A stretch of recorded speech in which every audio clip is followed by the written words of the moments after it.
It's no surprise that Kate Middleton, the Duchess of Cambridge, is often admired for being incredibly sophisticated and beautiful without trying too hard. She is a classic beauty through and through. She dresses impeccably, she has gorgeous skin, and don't even get me started on her hair. It is thick, shiny, bouncy, and super healthy. Her signature look is definitely that classic blowout, made famous by award-winning royal and celebrity hairdresser Richard Ward. It is known as the Chelsea blow dry since it was pioneered at his salon located in the heart of Chelsea. Kate clearly has genetically thick, beautiful hair. I've had this hairstyle request from clients and also tutorial requests from viewers, leaving me with this question.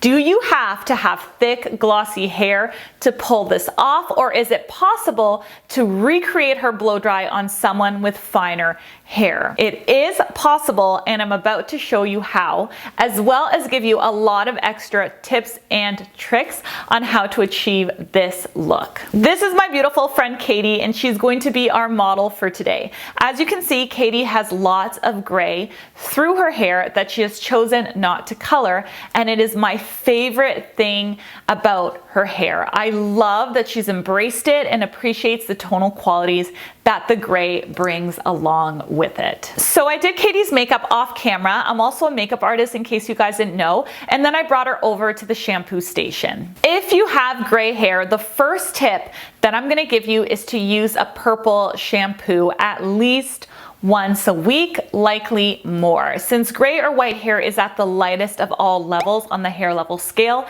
it can take on a yellow tone, making it look a little brassy. If you want that really sophisticated, shiny silver, you have to combat that yellowing with its opposite color on the color wheel, which is violet or purple. Using a purple shampoo is a fantastic way to maintain that clarity and that brightness in gray hair. I could do an entire video about gray hair and how to maintain its beauty. So if you are interested in that, please leave me a comment so that I know whether or not people want me to start that conversation. So today I am using a purple shampoo and conditioner set by the company Milkshake. This is the Silver Shine shampoo and conditioner duo, and I do find it very effective for eliminating those yellow tones in hair.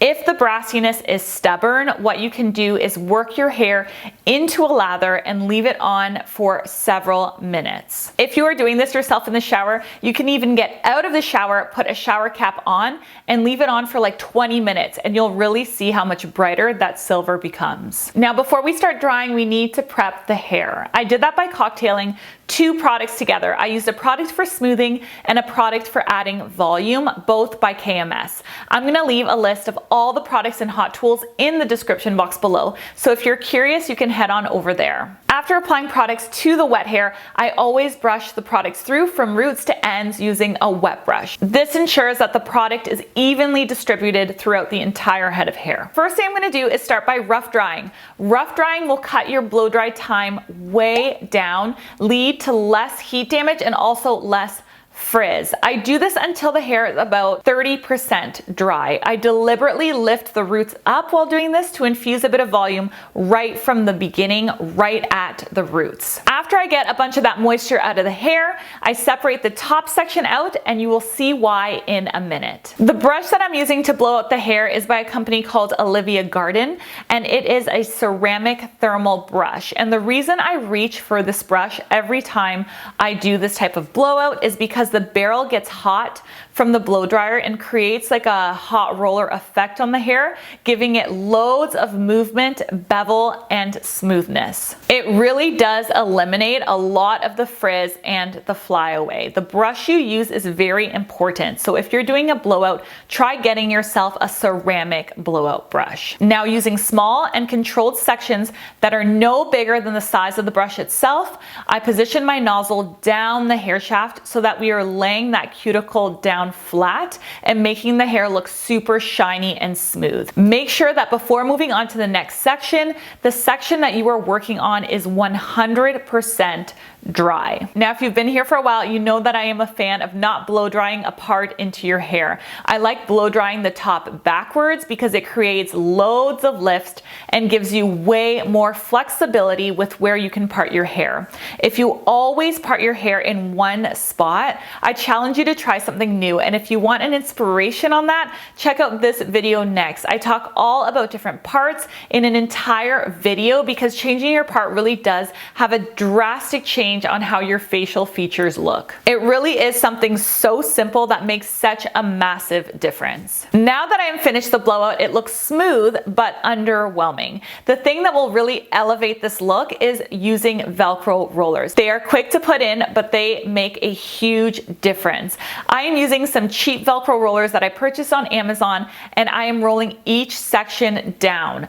Don't get too crazy about the placement here. As long as the rollers are rolling down and you have sections that are fitting properly into the rollers and not spilling out everywhere, the end result will look great. Just make sure that when you are placing the rollers that you are lifting the hair up at least 90 degrees from the head so that when you roll down, the roller is lifting the root and you are infusing it with volume. Now, here's a step that I think a lot of people miss. If you don't heat these up, they're not really going to do anything. Hair changes its shape when it is heated. The easiest way to do this is by using a diffuser attachment on high heat and moving throughout the head. Now, you can just leave this for 20 minutes and let it cool, or you can use the cool shot button on your blow dryer and cool it all down. When you release the rollers after the hair has been cooled down, you will see that not only do you get a ton of shine, but you also get huge amounts of lift and bevel at the bottom, just like Kate Middleton. Now you can play with your part to see what is the most flattering for your particular face shape,